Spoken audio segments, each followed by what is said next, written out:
svadba rakovská, ako idú k sobašu, mladucha, družice, ženy, staršie, potom sú tam na tom muži, starší, aj babičky, detkovia, skrátka aj na salom predu sú deti.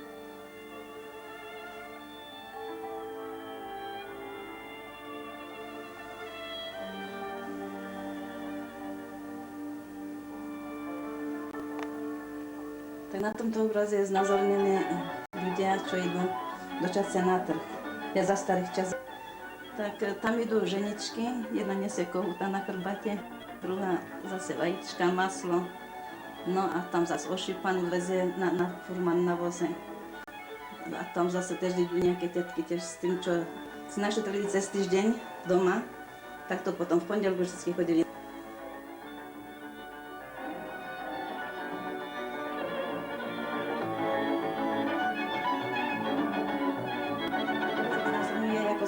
Pasovali krávy my, aj naši rodičia ešte niekedy. Lebo my sme už chodili obuti, ale naši rodičia chodili ešte bosy. Skrátka, mali nohy doráňané, otrňa od všetkého, ako moja mama vždycky spomínala, že to mala tak tvrdú zo spodku nohu, že jej tam moc ani trny niekedy nemohlo pichnúť. No a tak tu potom si zase chlapci porevali oheň, opekali si zemiaky, keď mali smeci, kravičku trochu podojili. Devčatá na jednu, na druhú volali, Hana, Zúza, ako sa ti pasú. A tak skrátka prebiehal život na pasienku. Nazberali si aj hrybov na obživu domov a tak to bolo.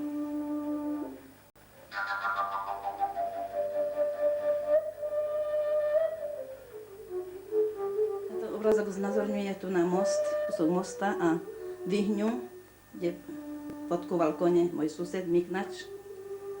No a skrátka tu bola, ako vidíte, ešte aj potok išiel tam do mlyna, tam sa mlila múka za starých čas.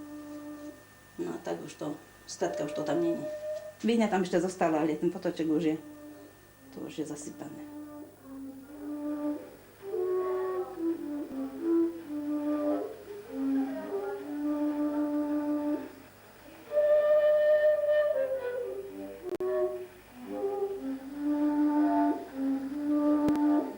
Znázorňuje nedeľný podvečer, kde sa susedky poschádzali, susedia, porozprávali si, posadali si na dreva, na lavičky. Nebol televízor, skrátka žili si takým životom. O svojich starostiach, problémoch sa vždy porozprávali. No a mládež prišla z harmoniku ku večeru, dievčatám zase zahrať, zaspievali si, no a bolo veselo. Decka sa hrali a tak to bolo. Tento obrázok znázorňuje tu na náš most a kúsok svahu, lebo vtedy nebol svah celý ešte urobený. A skrátka, keď bola povodeň, tak tá voda išla všetka kolo našich domov. Takže každú jar v lete sme mali vždycky s tým problémy.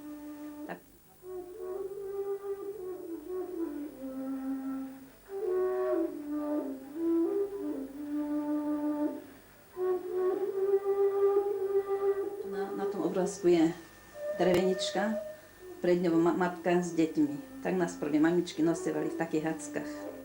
No a devčatka chodili v takých sukienkach a chlapčekovi nosili také tiež tie za starých časov nosevali košelky. Nohavičky, to bolo všetko z ľanu ušité. Aj vyšité boli niekedy.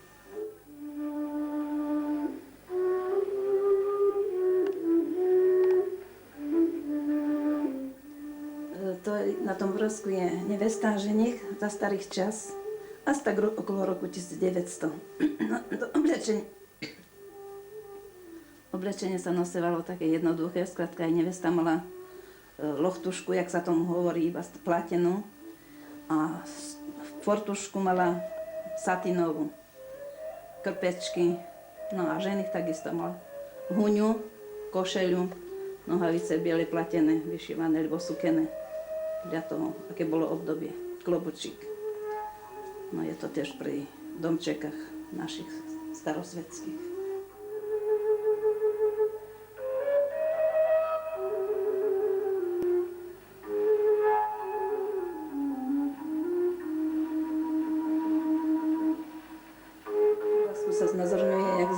čas vozevali chorých ľudí do časce, skrátka k doktorovi, lebo nebola sanitka, nič.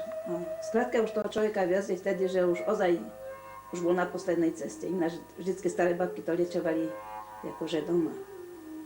Takže to je znázornené, jak sa vozili pod perinu. Na spodek sa dalo slamy, vankuž a perinu sa prikryl. No, tak sa viezlo k doktorovi.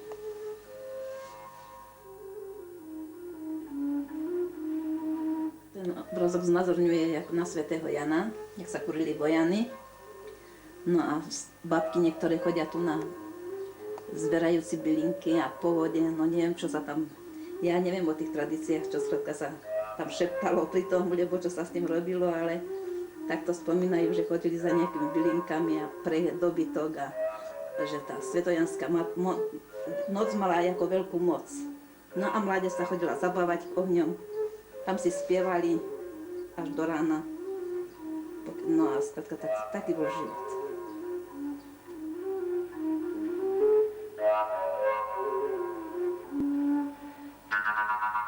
Na tom obrázku je znázornená starosvetská izba, za starých čas, čo bola, a krstiny. Skrátka prišla kmotra, doniesla koš koláčov, decka mali radosť, víno, no a skrátka tomu malému niečo do zahlávka, peniažtek. No a tak sa skrátka hodovali na krstinách. Detkovia, babky, rodičia, krstní rodičia. No tak to bolo.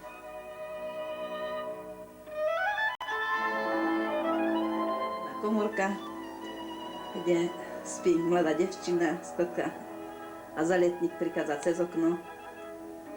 Tak skrátka som počula, že od mami, že tak sa ako chodívalo za devčatmi. Cez okienko. A cez je to zase na pentro, do slámy, do sena.